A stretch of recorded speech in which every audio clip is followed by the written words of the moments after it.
pagi, salam sejahtera dan salam sehat untuk kita semua. Perkenalkan, saya Sherlisani Mahoklori, dosen program Profesi Nurse di KS Maranatha Kupang. Pada kesempatan ini, izinkanlah saya menjelaskan mata kuliah yang saya ampuh, yaitu keperawatan gawat darurat. Keperawatan gawat darurat merupakan mata kuliah yang diambil atau diampu mahasiswa pada semester 6 yang terdiri dari 4 SKS, yaitu 3 SKS untuk teori dan 1 SKS untuk praktikum. Adapun capaian pembelajaran dari keperawatan gawat darurat yaitu 1. Mampu menerapkan filosofi, konsep holistik dan proses keperawatan kegawat daruratan. Yang kedua, mahasiswa mampu melakukan simulasi asuhan keperawatan dengan kasus kegawatan, kedaruratan, dan kegawat daruratan terkait gangguan pada berbagai sistem, baik pada individu dengan memperhatikan aspek legal dan etis. Yang ketiga, mampu melakukan simulasi pendidikan kesehatan dengan kasus kegawat daruratan terkait gangguan pada berbagai sistem dengan memperhatikan aspek legal dan etis. Yang keempat, mahasiswa mampu mengintegrasikan hasil-hasil penelitian ke dalam asuhan keperawatan dalam mengatasi masalah yang berhubungan dengan kegawatan, kedaruratan, dan kegawat daruratan terkait berbagai sistem. Yang kelima, mahasiswa mampu melakukan simulasi pengolahan asuhan keperawatan pada individu dengan kegawatan, kedaruratan, dan kegawat daruratan terkait berbagai sistem dengan tentunya memperhatikan aspek legal dan etis.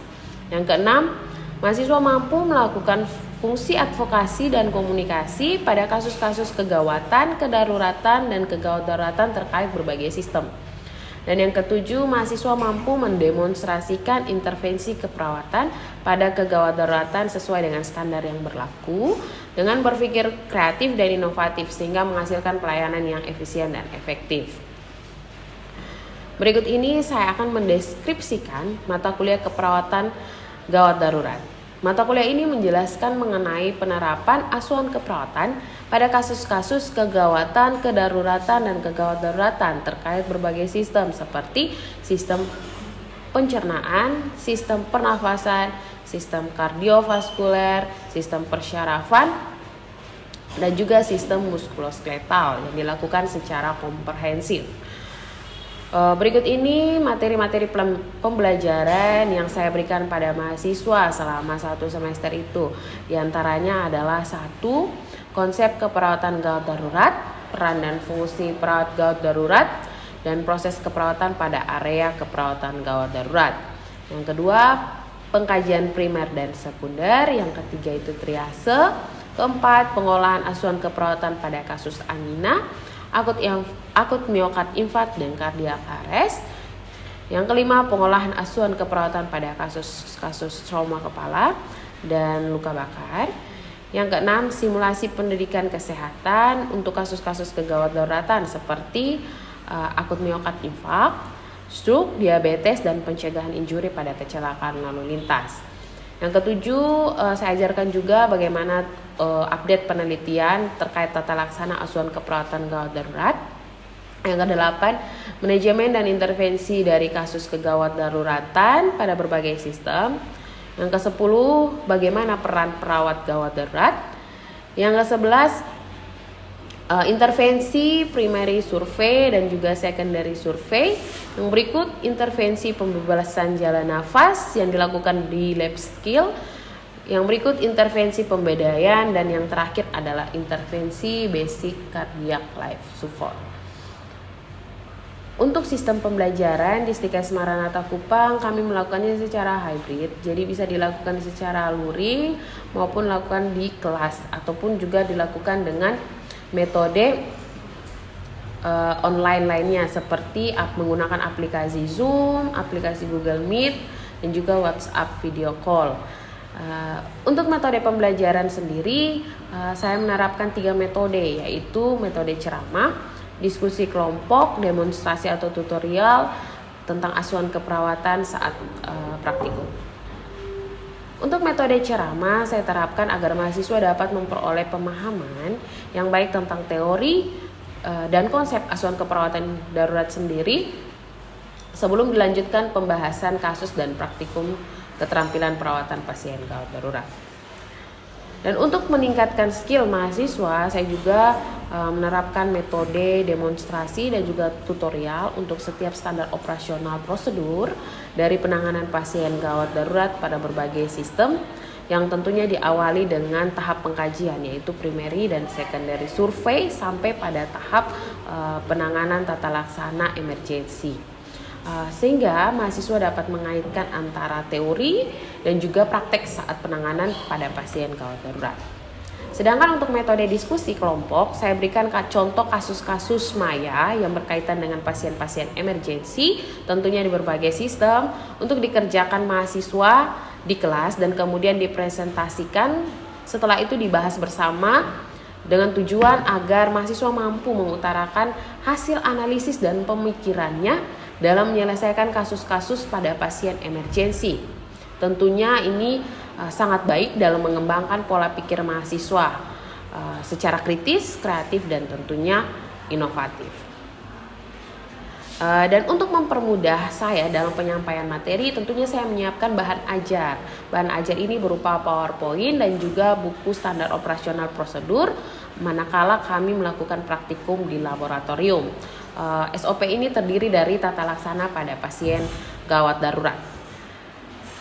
Untuk sistem penilaian sendiri kami bagi menjadi dua, yaitu untuk ada penilaian secara teori yaitu 50% dan juga penilaian secara praktikum yaitu 50%, yang saya bagi menjadi yang pertama tugas 20% bobotnya, yang kedua UTS itu 25% bobotnya, yang ketiga UAS 25% bobotnya, dan praktik lab itu 20%, serta yang terakhir adalah penilaian attitude atau sikap yaitu sebanyak 10%.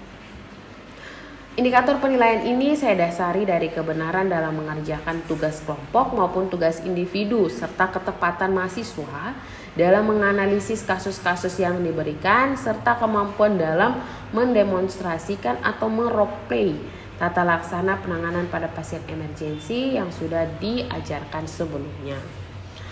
Baik, berikut ini saya tampilkan video pembelajaran kami di kelas dan juga video saat melaksanakan praktikum di laboratorium program studi S1 Keperawatan.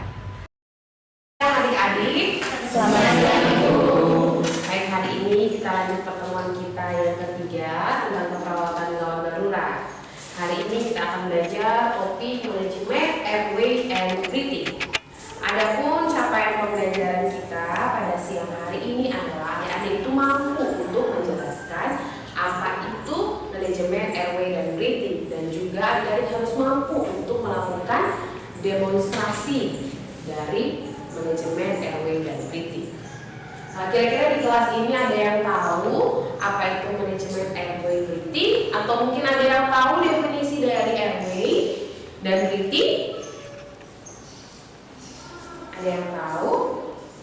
Oke, kalau memang belum paham, kita lihat sama-sama di slide Ibu. Apa itu manajemen airway dan breathing? Yaitu merupakan gangguan oksigenasi pada otak dan jaringan yang sangat membahayakan pasien apabila tidak segera kita lakukan pertolongan pertama. Kemudian manajemen airway breathing juga dapat dikatakan sebagai keadaan di mana seseorang kekurangan oksigen atau yang kita sebut dengan hipoksia. Untuk adik-adik sebagai calon-calon perawat masa depan, penting untuk diketahui bahwa keterampilan dalam penanganan pada saat kalian temukan pasien dengan gangguan jalan nafas itu merupakan hal yang sangat penting, karena waktu untuk penanganan pasien dengan gangguan jalan nafas itu sangat minim. Artinya dalam rentang waktu 10 menit itu harus sudah teratasi untuk masalah pada gangguan jalan nafas. Oke. Nah, untuk gangguan jalan nafas ada dua, yaitu kita sering sebut dengan gangguan jalan nafas atau yang disebut dengan obstruksi, atau yang kita sebut dengan sumbatan total maupun sumbatan parsial. Apa itu sumbatan total dan parsial? Sumbatan total dan parsial itu seperti ini. Sebelum kita menilai tanda-tanda kegawatan pada jalan nafas, sumbatan total itu artinya saya berikan gambaran, misalnya adik-adik waktu makan siang, kebetulan adik-adik makan bakso, tahu bakso? Sering makan? Sering. Nah, pada saat makan bakso saking enaknya, dibumbui dengan sangat enak, ada yang makan bakso itu langsung satu utuh. Jadi utuh gula coklat itu ada yang dimakan tanpa dibagi-bagi lagi. Jadi apa yang terjadi? Masuk semua dan tertelan. Karena asik ngobrol dan saking menikmatinya, masuklah biji bakso itu ke dalam mulut dan akhirnya menutup jalan nafas. Dan itu sangat berbahaya untuk tubuh kita. Kenapa berbahaya? Karena jalan nafas itu tertutup oleh bakso utuh tadi. Jadi harus segera dikeluarkan baksonya sehingga bisa bernapas lagi. Kalau tidak bisa, kalau tersumbat terus berarti tidak ada oksigenasi yang masuk. Nah, itu sangat berbahaya. Oleh karena itu perlu untuk dikeluarkan. Kemudian bagaimana dengan sumbatan parsial? Sumbatan parsial atau sumbatan jalan nafas sebagian itu contohnya seperti ada muntahan di dalam jalan nafas. Contohnya pada pasien-pasien yang mengalami kecelakaan lalu lintas, saya tahu biasanya karena tidak menggunakan helm, tidak menggunakan safety pada bagian tubuhnya, itu akan berakibat fatal. Dimana kalau misalnya terbentur kepalanya di jalan, badan jalan atau di aspal, itu sangat berbahaya karena salah satu efeknya itu bisa juga mereka memunculkan tanda gejala muntah darah atau darah keluar dari mulut. Nah, itu bisa jadi sumbatan sebagian karena kalau misalnya masih ada cairan di dalam mulut, nah itu otomatis bisa menutup jalan nafas. Jadi bisa menutup jalan nafas. Oleh karena itu tindakannya harus segera cepat dan tepat. Oke, kita lanjut. Bagaimana sih tanda-tanda kita untuk mengkaji adanya gangguan pada jalan nafas? Ini kita sebut dengan pengkajian airway. Yang pertama itu adanya sumbatan pada jalan nafas. Tadi sudah sempat singgung sedikit. Sumbatan pada jalan nafas itu salah satunya berupa cairan ini. Bunyi suaranya itu seperti gagging. Kemudian ada sumbatan juga karena pangkal lidah jatuh ke belakang. Kalau misalnya sumbatan pangkal lidah jatuh ke belakang itu biasanya terdengar suara ngorok. Biasanya orang ngorok. Nah, itu ada sumbatan pada jalan nafas, itu pangkal lidah menutup jalan nafas. Ada terdengar seperti suara ngorok. Kemudian ada lagi sumbatan karena adanya udang taring. Biasanya itu pada pasien-pasien yang mengalami luka bakar karena ada pembengkakan saking hirupnya asap-asap, ada pembengkakan di bagian larinya, makanya bisa menutup atau menyempit jalan nafas seperti itu.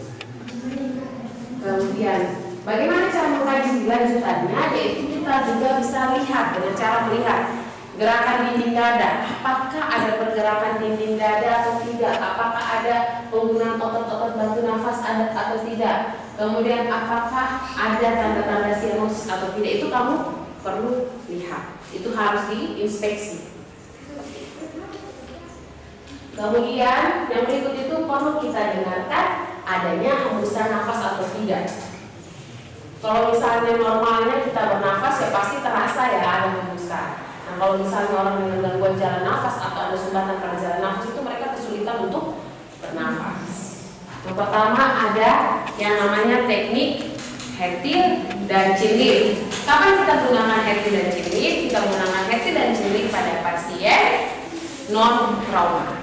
Kemudian pembebasan jalan nafas secara manual lainnya adalah dengan teknik jaw thrust. Kapan kita gunakan teknik jaw thrust? Kita gunakan teknik jaw thrust pada pasien-pasien yang mengalami trauma atau mengalami cedera.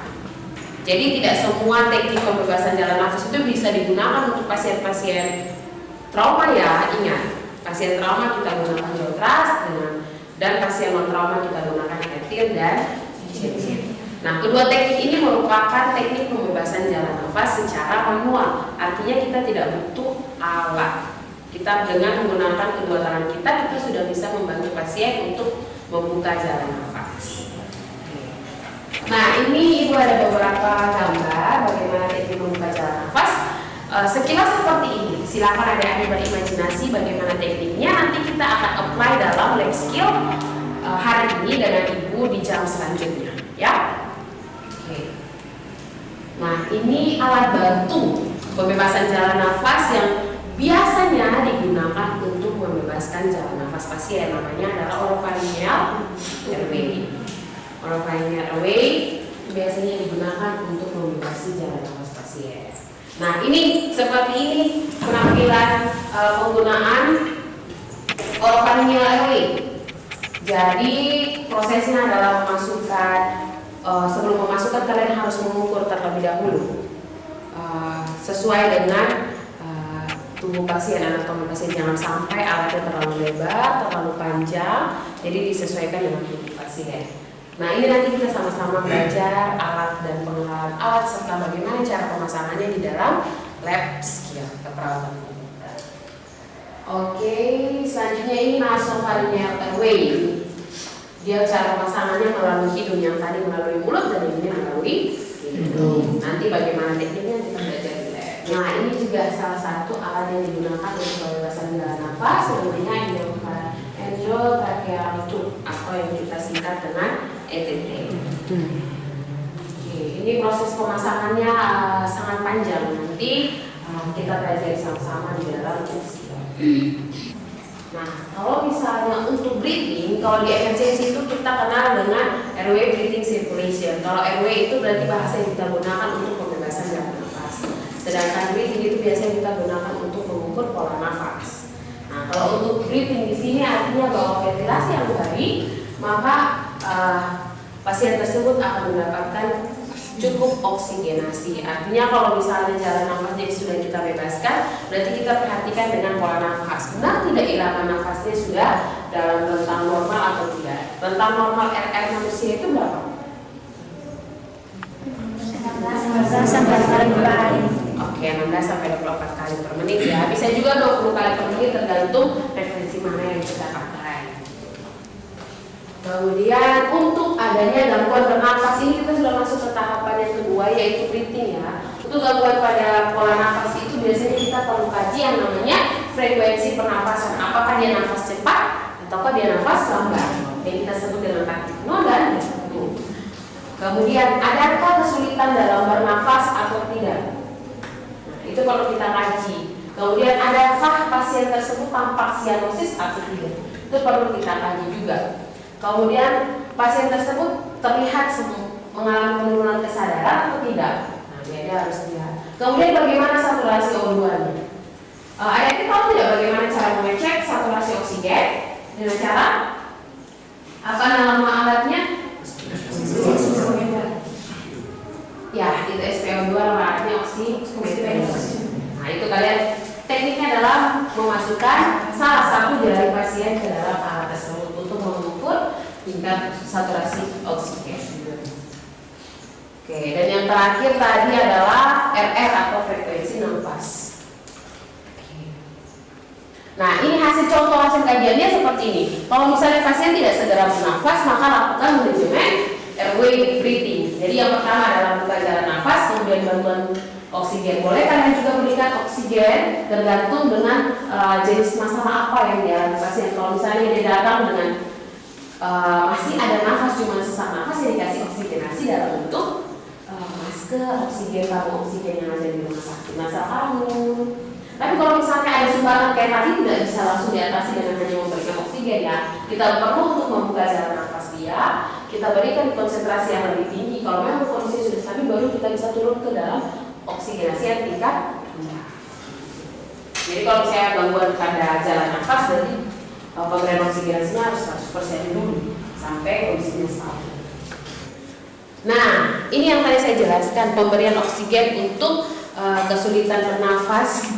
Bukan masalah pada jalan nafas. Nah, ini indikasinya apabila penurunan saturasi oksigen kurang dari 95%. Tadi itu kita tahu 95%-nya dari mana? Dari alat oximetri yang kita gunakan. Itu untuk mengetahui tingkat oksigen di dalam tubuh seseorang itu berapa persen. Kalau misalnya kurang dari 95%, baru kita berikan oksigen. Manakala kita gunakan asal kanul, kita gunakan masker, rebreathing dan non breathing disesuaikan dengan tingkat kebutuhan oksigen pasien. Nah, ini ada penjelasannya. Kalau misalnya sistem aliran rendah itu untuk konsentrasi rendah itu ada nasal kanul itu cuma 1 sampai 5 liter saja untuk konsentrasi rendah. Nah, sedangkan untuk simple mass itu untuk tekanan yang lebih tinggi yaitu 6 sampai 8 liter. Kemudian rebreathing mass 9 sampai 12 liter. Kemudian non rebreathing mass itu 9 sampai 12 liter. Nah, ini ada teori berikutnya, yaitu bagaimana sih kalian mengatasi masalah sumbatan total seperti adanya tersedak, seperti tadi sudah saya jelaskan kasusnya di awal. Nah, itu bagaimana caranya, ada pada kasus anak-anak, orang dewasa, ada teknik-teknik untuk mengatasinya. Di antaranya adalah back blow, abdominal thrust, dan juga chest thrust. Nah, ini biasanya back blow ini yang paling direkomendasikan untuk anak-anak. Kan biasanya kasus-kasus kalau misalnya kalian jaga adik kalian di rumah, tiba-tiba dia kan suka cari tahu, pengen cari tahu. Jadi semua benda yang ada di depan dia itu biasanya diemut, dimakan. Nah, mana tahu bendanya besar atau kecil, kalau anak-anak kan tidak tahu, jadi semua masuk. Nah, itu bahaya sekali. Kalau misalnya bendanya yang cukup besar dan masuk dan menutup jalan nafas, kalian harus segera ambil tindakan. Oleh karena itu, hari ini kita belajar bagaimana manajemen airway dan breathing. Salah satu pertolongan untuk anak-anak adalah bisa dengan teknik back blow. Nah, kalau misalnya hanging maneuver atau abdominal thrust itu biasanya pada orang dewasa. Itu biasanya orang tersedak, ciri-cirinya dia kalau sudah tidak bisa bernafas, dia sudah mulai memegang leher, itu tanda-tanda orang sudah mulai tersedak. Kalian harus segera keluarkan benda asing yang di dalam mulut supaya dia bisa kembali bernafas normal. Kalau tidak segera tertolong, maka dalam rentang waktu 5-10 menit pasien tersebut bisa meninggal karena kurangnya asupan oksigen. Jadi logika berpikirnya seperti itu ya. Oke, ini saja yang bisa saya sampaikan. Sampai sini ada yang ingin ditanyakan? Oke, silakan. Baik Ibu, terima kasih atas penjelasannya. Di sini saya mau bertanya pada bagian airway. Tadi Ibu sudah menjelaskan mengenai contoh dari obstruksi jalan napas parsial. Namun Ibu belum memberikan contoh dari obstruksi jalan napas total. Apakah itu bisa memberikan contoh? Oke, untuk jalan nafas, sumbatan jalan nafas total itu seperti tadi yang sudah Ibu sampaikan, ada kalian makan makanan yang ukurannya lebih besar dari makanan yang nasi, terus kalian tidak juga membelah dia menjadi beberapa kepingan-kepingan untuk dicerna, maka itu berpotensi untuk sumbatan pada jalan nafas. Selamat sore adik-adik. Hari ini kita lanjut dari sekian tentang manajemen airway ya. Secara tadi pagi hingga siang kita sudah belajar secara teori apa itu manajemen airway. Hari ini kita langsung praktekkan bagaimana teknik-teknik dalam penanganan masalah jalan nafas. Jadi di sini yang saya ajarkan secara singkat bagaimana itu penanganan jalan nafas manual dan alat menggunakan alat. Di sini alat-alat yang sudah ada masker, kemudian ada ambu-bag, kemudian ada OPA, ini yang namanya orofaringel airway, kemudian ada tonus patel, ada asah, ya. Jadi sebelum kalian ke pasien itu penting untuk kalian komunikasi terlebih dahulu. Jadi disapa dulu pasiennya. Ya walaupun nanti dia masalahnya dengan jalan nafas dan pasien itu mengalami penurunan kesadaran, tetap kamu harus komunikasi. Bapak permisi ya, saya lakukan tindakan ini. Walaupun dia tidak sadar juga, tetap kita harus komunikasi, harus minta izin. Begitu ya. Jadi sebelum ke pasien itu pastikan tangan kalian ini sudah dicuci terlebih dahulu. Cucinya harus dengan 6 langkah. Gimana sih 6 langkah kalau cuci tangan bersih itu harus selalu kalian lakukan. Kemudian yang berikut harus wajib pakai handscoon sebagai APD kalian ya. Di sini kebetulan ini bawa handscoon steril, kita pakai aja handscoon steril ya.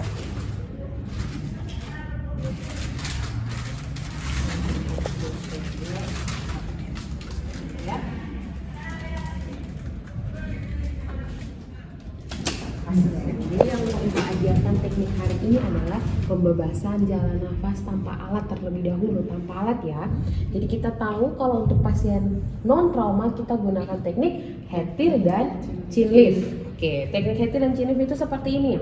Jadi kedua tangan kamu itu, tangan yang satunya ini ke dahi pasien, kemudian tangan yang satunya lagi di dagu pasien dan diangkat ke atas. Kemudian fungsi ibu jari di sini adalah membuka mulut pasien. Jadi posisi kepala menengadah ke atas. ini teknik head till dan chin lift. Sedangkan kalau teknik jaw thrust, posisi kalian itu harus di atas kepala pasien. Nah, tekniknya adalah dengan kedua jari kalian itu ke arah mandibula pasien. Seperti ini ya, diangkat ke atas. Oke. Itu tanpa alat. Sekarang kita membebaskan jalan nafas dengan alat. Ini pertama yang kita lakukan adalah kalau misalnya kalian lihat ada muntahan di mulut pasien, kalian boleh pakai tong spatel untuk pembersihan dulu ya, membersihkan dulu. Kalau sudah, boleh kalian lanjutkan untuk pemasangan OPA. Terlebih dahulu harus diukur ya, jadi diukur dari mulut ke telinga, apakah sudah sesuai dengan anatomi pasien atau tidak, sudah pas atau tidak, jangan sampai terlalu panjang. Setelah sudah selesai diukur, kalian boleh memasukkan OPA ke dalam mulut pasien. Jadi masukkan seperti ini, mengarah ke palatum atau langit-langit. Setelah sudah masuk, barulah kalian putar 180 derajat seperti ini posisinya. Jadi posisinya menghadap seperti ini. Oke, kemudian kalian boleh untuk plester, untuk menyangga opanya tidak miring ke kiri dan kanan. Setelah itu barulah kalian pakai yang namanya BVM untuk memberikan oksigenasi konsentrasi tinggi. Nah, tekniknya seperti ini. Setelah OPA terpasang, kalian lanjutkan untuk pemasangan BVM. Jadi tangan membentuk huruf C. Tangan membentuk huruf C, menyanggah di bagian sungkup seperti ini. Baru setelah itu kalian boleh lanjut untuk memompa. Jadi teknik memompanya seperti ini kalau untuk ventilasi ya. 1, 2, 3, harus ada jeda dulu ya. 1, 2, 3, 4, 1, 2, 3, 4 dan seterusnya. Ini kalau konsentrasi tinggi ya. Sedangkan kalau kondisi pasien sudah stabil, maka dia harus tetap mendapatkan oksigenasi, namun konsentrasinya lebih rendah. Ya, jadi kita cukup pakai masker atau nasal kanul kalau misalnya kondisi pasien sudah stabil. Jadi di sini ibu punya masker. Teknik pemasangannya seperti pada umumnya. Jangan lupa diatur juga flow meternya.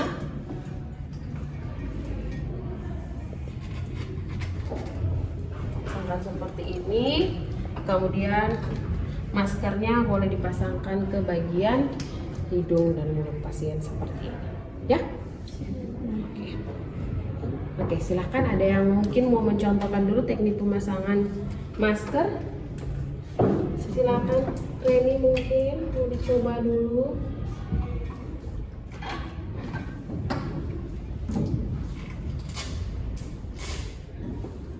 Oke, silakan Reni. Boleh dicoba. Iya.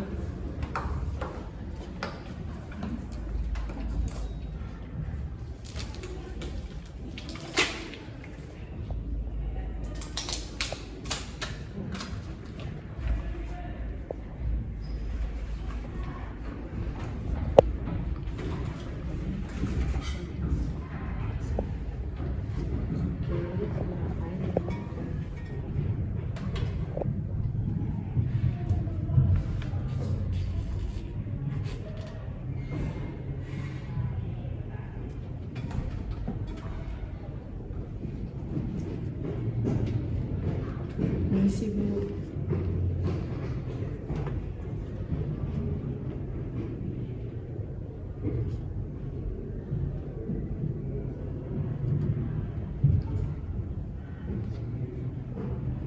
Oke, terima kasih ya Reni sudah benar seperti itu. Mungkin sampai di sini lab skill kita hari ini khusus untuk manajemen airway breathing.